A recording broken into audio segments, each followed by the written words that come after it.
You know, I love looking out and seeing these signs and your ability to express your freedom of speech. Recently, in the town right next to us in Mount Dora, a doctor put a sign on his door.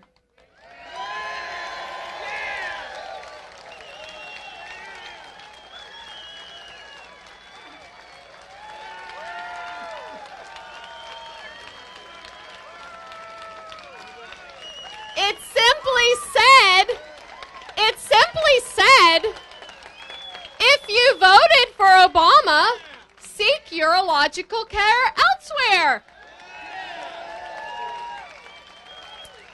Changes to your health care start today, not in 4 years. His right to express himself. You know what? His representative didn't like him expressing himself. Alan Grayson had something to say about that. Dr. Cassell, do you have anything to say about that?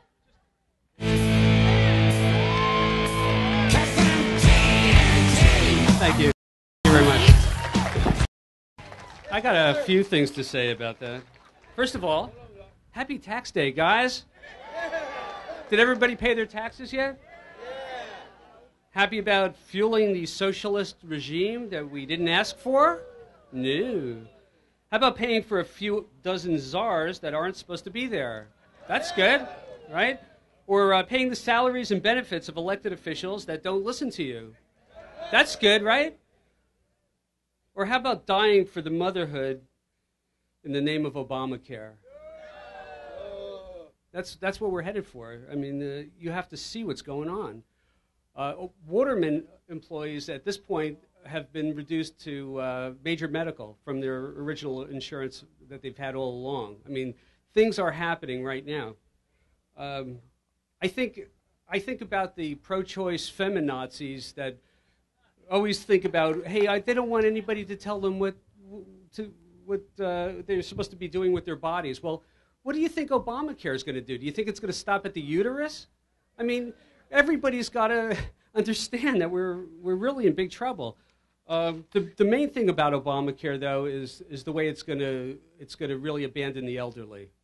They're going to be gutting about $500 billion over the next several years out of all of the services that keep older people alive.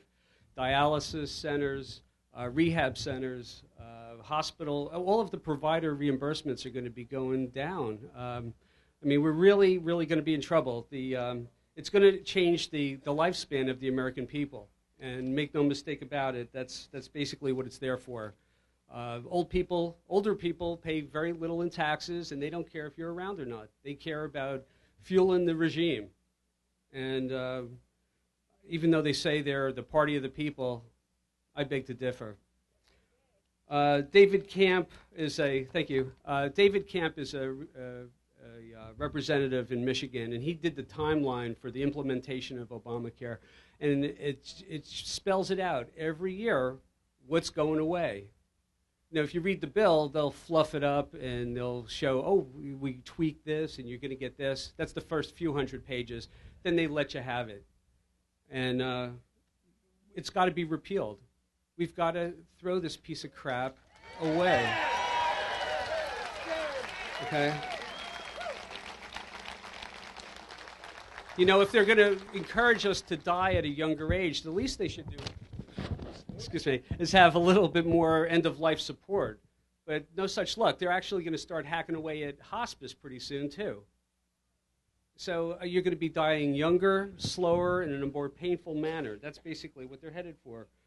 So let's recap, okay? Obamacare is promoting Americans to die sooner, slower, and more painfully. But understand that our health care is really going to be at the hands of the bureaucrats.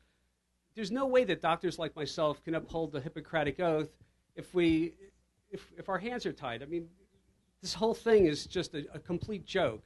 And if we all have to stand firm, we have to go to the ballot box, and we have to vote the guys out who aren't listening to us, and we got to throw this piece of crap away. Okay? And that's the essence of what I have to say here today, folks. I really appreciate your support. The sign was just an act of desperation. I had just totally had it after. Well, my pleasure. It's not going anywhere. Thank you very much.